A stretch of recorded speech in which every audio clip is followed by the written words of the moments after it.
اسلام کا پہلا خلیفہ حضرت ابو بکر صدیق ہیں. اسلام کا پہلا خلیفہ حضرت ابو بکر صدیق ہے. اسلام کا دوسرا خلیفہ حضرت فاروق اعظم ہے. اسلام کا تیسرا خلیفہ حضرت عثمان غنی ہے. اور اسلام کا چوتھا خلیفہ حضرت حیدر کرار ہے.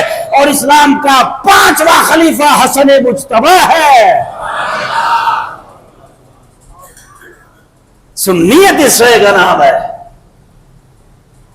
پتہ نہیں ہے ہم نے عقیدے کہاں بنا لیے.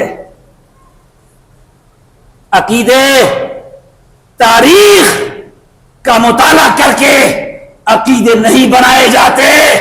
عقیدہ یا قرآن میں ثابت ہے یا رسول کریم کے فرمان سے ثابت ہوتا ہے.